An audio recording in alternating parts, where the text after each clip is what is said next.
life area. He is working with a dropper, and what he's doing is trying to take a little tiny bit of colored water and drop it into each hole without spilling. Is that right? This is one of the jobs in the practical life area, from what I understand. This works on that pincer grasp, and the pincer grasp is important. It's a pre-writing sort of task, but I don't think the kids would ever know it from the fun they're having here. Look at the beautiful work.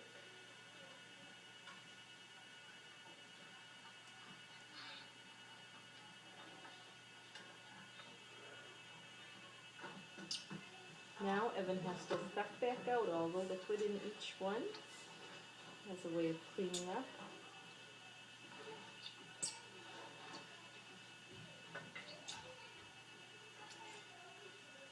Notice how easy it is to work independently at a project like this, because everything he needs is right by him. He's got the liquid, he's got the dropper, and he's got the supplies. Okay, Evan's all done. Now he's responsible for putting the materials away, cleaning up the area. I didn't even spill. Good for you.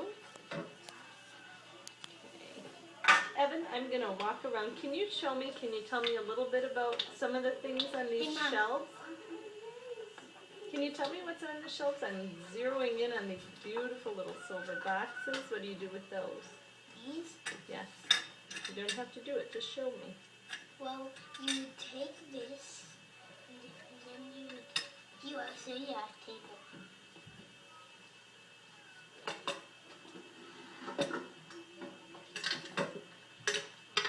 This is a spooning, Mom. Okay. Thanks. Oh, you take a tiny spoon and you move. Oh, it's a little fork, and you take big chunks and you move it in there to build fine motor skills. Nice.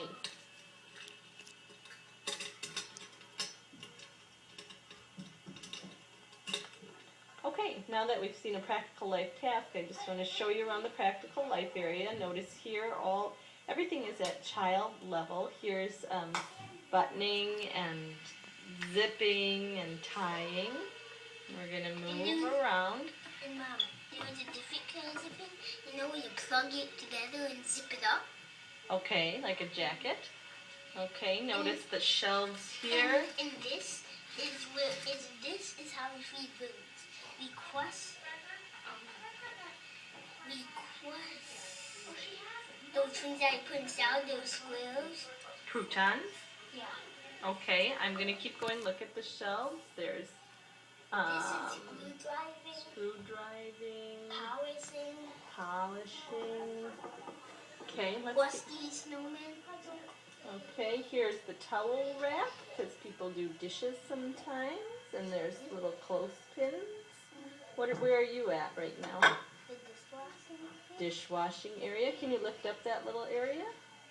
That cover? Do they put bins of water or something in there? Okay, let's keep going. Here's this little table here. What do we do at these tables, Ev? Cut apples and bananas. And what's over here? What's right next to it? This bowl and sponge. Oh, this one's for dishwashing. This one's for soap suds. Oh, that looks like fun. Okay, I'm going to go over here. Here's more of that fine motor activity things, pinching, grabbing, moving. Notice how everything has its place. It's very orderly. Can I go to the bathroom? Our host is taking a little break. There's an easel here where they can paint. So this is the art area. Color wheel. Finger paints.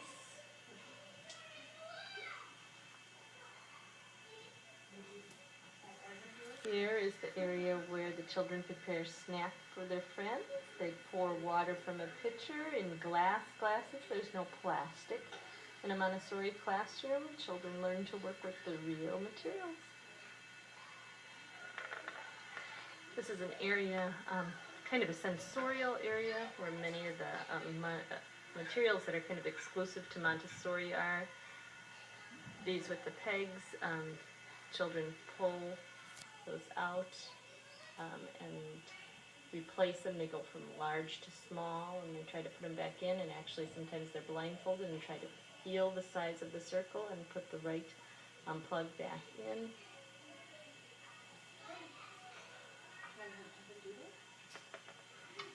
Okay, here's Evan doing the cylinder blocks. That's the official name, I've been told. I'll show you how he does this. It's table work. It's not anything he would do on the floor, and there's a special way to carry it. You do the items. There's a little container for the blindfold. There he goes. So he takes all the solids out, and I'm going to zoom in. Can you hold one up, Evan? Okay, great. And we can see the, oh, where is it? There it is. Okay, now you can continue. Thanks.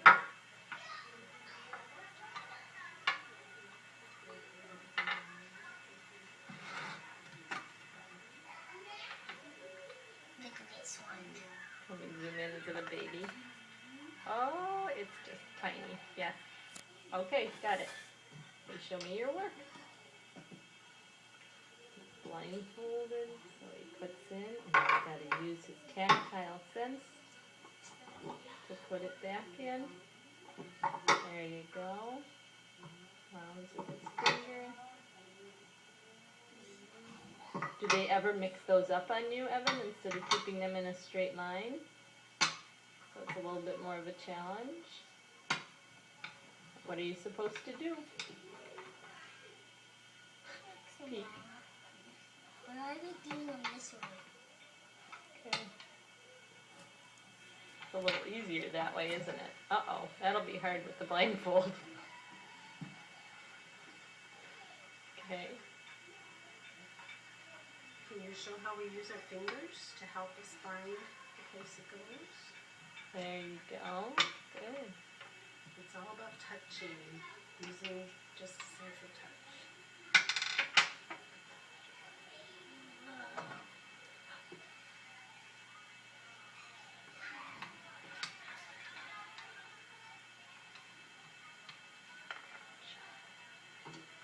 He puts everything away. And after this, I'm following you. You know right where to put it. It has its own little place up there.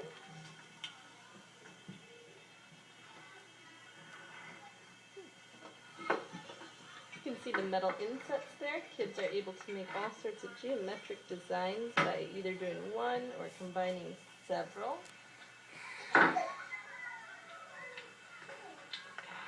I want to show you some designs done with the metal insets. This is a preschool classroom, so you'll see that they're pretty standard shapes. When Jace was in preschool, he'd come home and have combined several of the different insets to create really quite complex designs. Evan's going to do another job involving some colored rods, and I'm showing you how the kids at Montessori, when they want to do some floor work, they know to go get a mat,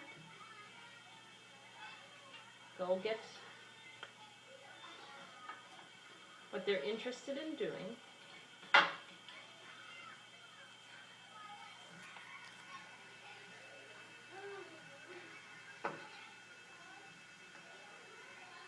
And Evan obviously wouldn't automatically know how to do this. Part of line time, part of the beginning of the school year, the children are taught exactly how to do these tasks. Kids aren't allowed to just grab and go. They're taught specifically how to handle things. And then, of course, there's room for experimenting. Okay.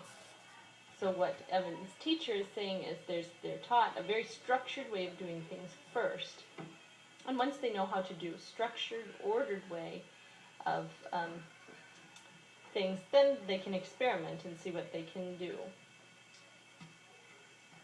I think the purpose of these rods is counting and showing how like a number system would increase, because you see the first block is just red and it's a unit of 1, and the second block is a unit of 2. It's red and then blue, and it kind of is a very concrete way of showing a number system.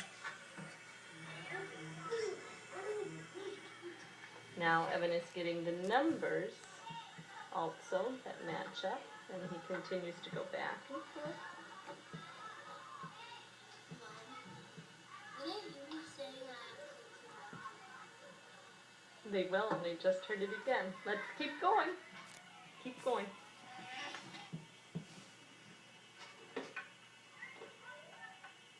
This sort of work is really great for a kid like Evan, because Evan is a gross motor type of kid. The moving around, the carrying, the going back and forth. Gets him involved in some gross motor activity, which is something he needs.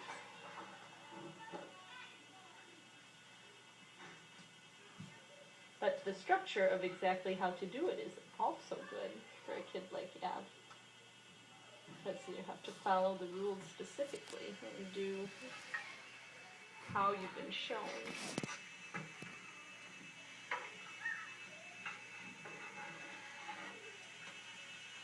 And Evan is 5, and I'd imagine kids as young as maybe 4 or maybe even 3 are able to do these tasks.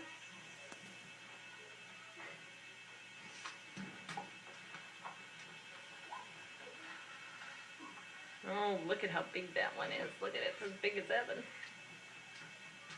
I'm taller than it. You are. A little bit. You're right.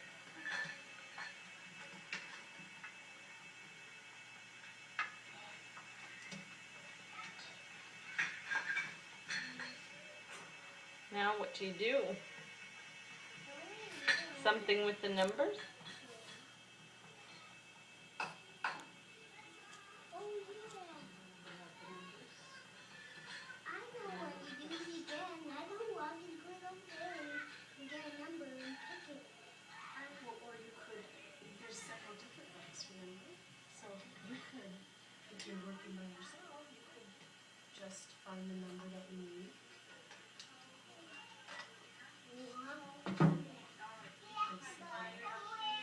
And find the 2.